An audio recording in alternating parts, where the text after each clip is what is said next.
I'd rather be Ricky.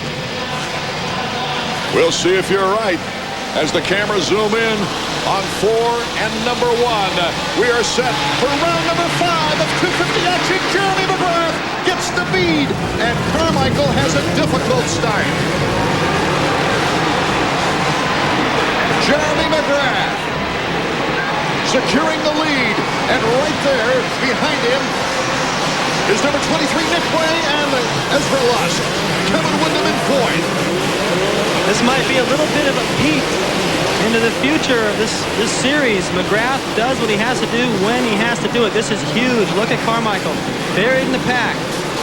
If he can even see McGrath pretty soon, I'll be surprised.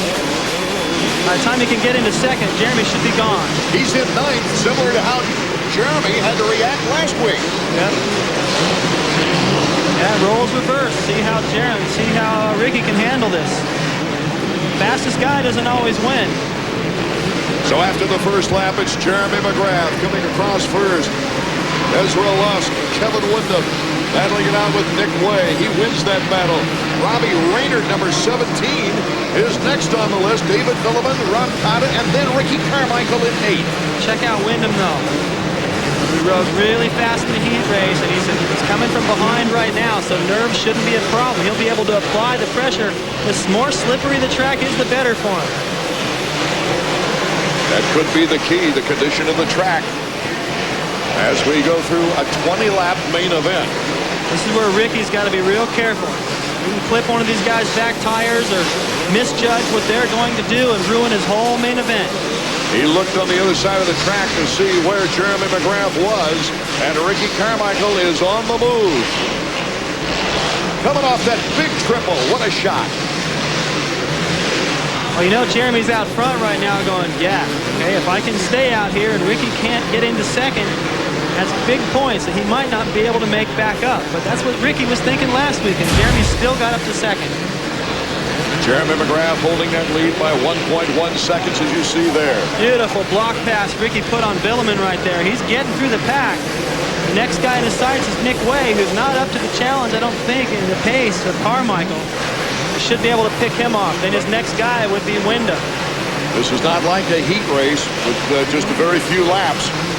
This is a long one where endurance plays a big part. And Jeremy McGrath has to keep up a fast pace with really nobody pressing him right now. Yeah, Ricky told me he thought this could come down to a physical race because the track is so busy. They're approaching after the triple where Jeremy and these guys are. This is the easiest part of the track, but the only place to rest. So, yeah, these guys can get tired. He might have a 2-point-second lead right now, but I'll tell you, Ezra Lusk is not that far behind. And look at Kevin. Still with these guys. The longer he can stay right there and see Jeremy that close, the better he's going to feel. He's been making some headway.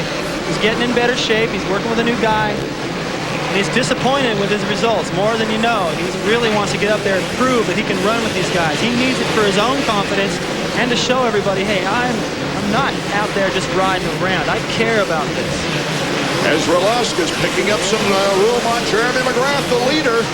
Number 11 on Team Honda. Boy, would he love to get his third victory here at Anaheim. Jeremy really needs to hold these guys off, though, to get those points on Carmichael. Carmichael already up into fourth. Phenomenal so far. Windham's about 3 seconds back, David, but Carmichael is on the move in fourth as well.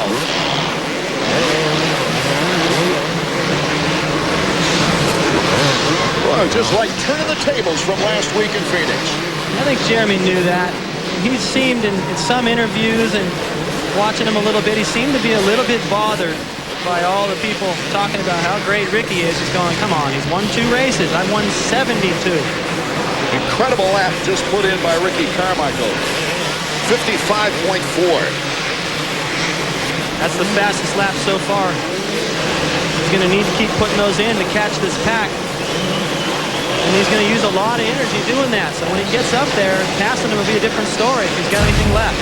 One of the keys would be more pressure from Lusk and Windham. Jeremy can feel those guys back there, but he's pretty patient. He knows he doesn't need to pull away. He just needs to inch away little by little, break their spirit, make them start thinking about, well, second wouldn't be bad. Next thing you know, they got Carmichael breathing down their neck, and Jeremy's in the clear. Sports Century by calling 1-800-CLASSIC today. Welcome back to EA Sports Supercross presented by Speed Stick. Ricky Carmichael, number 4, is getting it on. Jeremy McGrath still the leader in the whoop section. Lusk, number 11, Wyndham, number 14 are close. And Carmichael is looking to make his move on Wyndham. Many times we've seen Carmichael come from way back in motocross, but to pick up so much time on McGrath, wow, this is amazing. Ricky's even taken a long way around this time. That shows some confidence. He's going, yeah, maybe I'll lose a little bit of time here, but I don't want to follow the guy, and I'll just make it back up. Once again, getting close. The crowd sensing it. The crowd, I don't think, is watching Jeremy McGrath at all. I think they're watching number 4, Ricky Carmichael. He's come up from 9th place, getting shut off at the start. Carmichael to the inside, but Wyndham gets a good slingshot out of the berm. Now the guys been talking about the track being easy. I don't think it's easy. It's really tricky, but what might make it a little bit difficult, and these guys talking about being a little bit on the easy side, is passing. Ricky's going to have to get physical, get in there and bump, I believe, to get by these guys. Ricky kept up his end of the rivalry last week, leading every lap, taking away with it, while McGrath came up through the field from 9th place to 2nd. Now Ricky Carmichael tries to reverse the order. After a slow start, he's moved into 4th. Quicker than McGrath could move up the ranks last week. The end result is what matters the most. The thing that Ricky's got to be happy about is, look at this. Inside, Carmichael, can he hold it on that slippery surface? Yes. He takes the same outside whoop section. Look at it in front.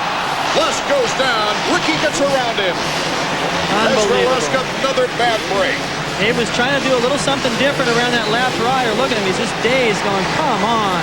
Can I have a little bit of luck? And Ricky Carmichael now is all of a sudden in 2nd place. Watch Ezra. He's going for the inside line around this left rider through the whoop section. You can hear all this noise back there. Got a little anxious. He's going, I need to get by this guy now. Gets a little sideways. The front wheel drops. And hope somebody got a picture of that.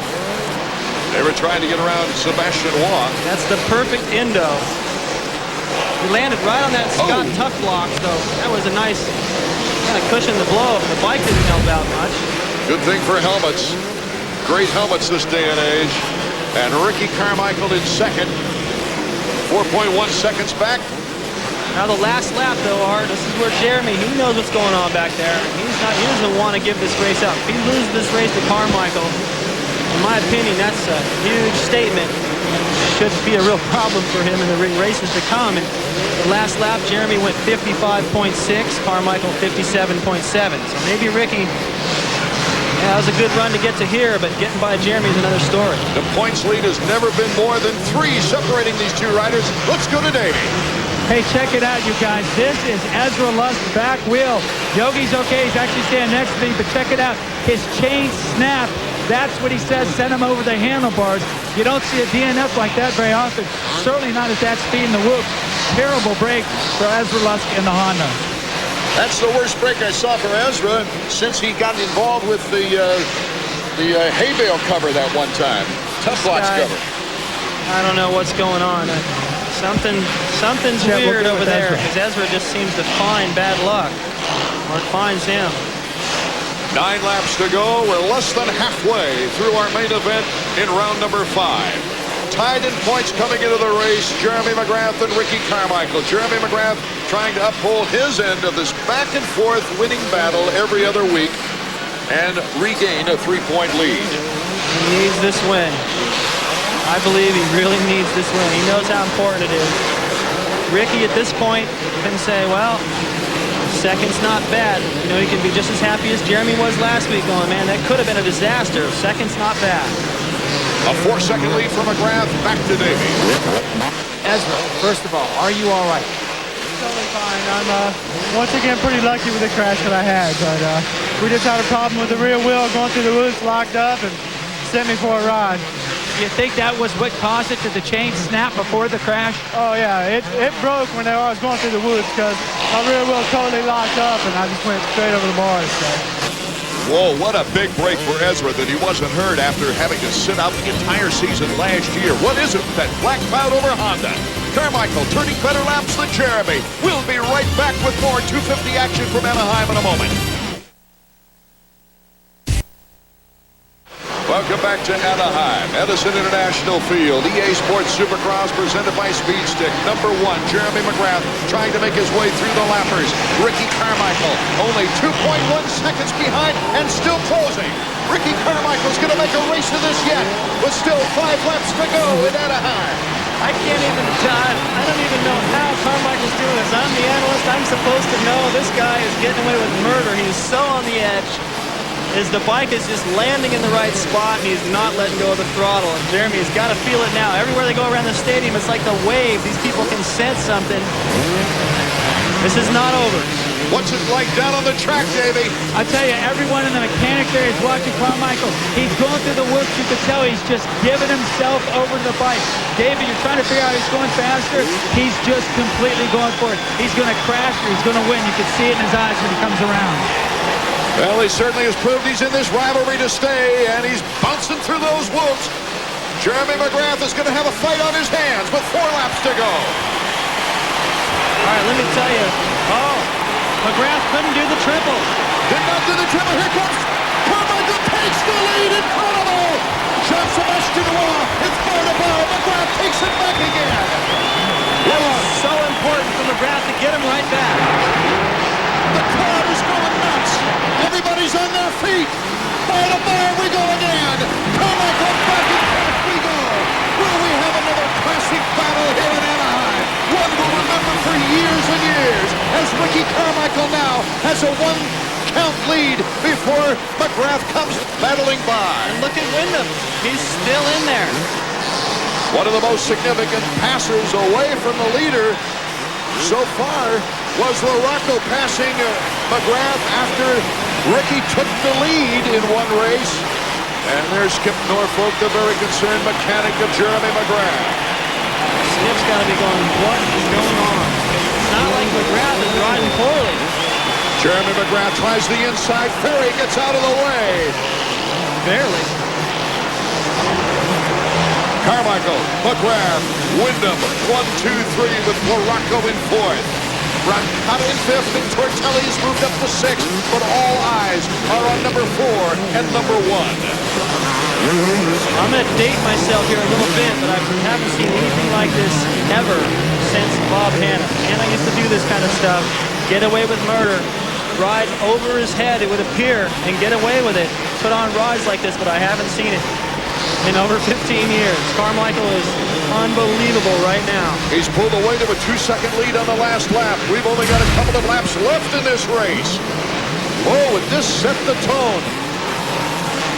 Jeremy McGrath has won 8 out of 10 races here in Anaheim. Look at the crowd. People cannot believe what they're seeing. How's the conditioning of Carmichael?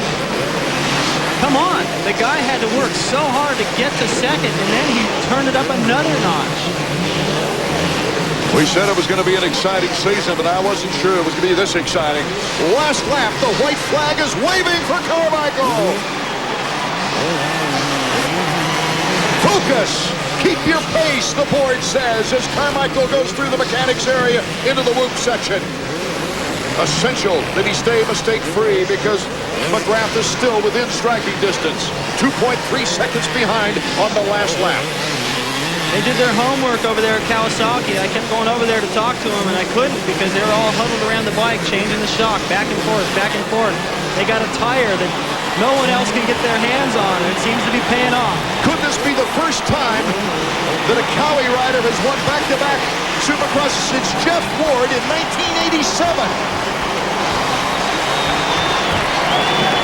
The crowd is so respectful of both these young men. Carmichael shaking his fist in the air with a finger up there on number 1. The checkers for Ricky Carmichael. He takes the undisputed lead in points for the first time in his career.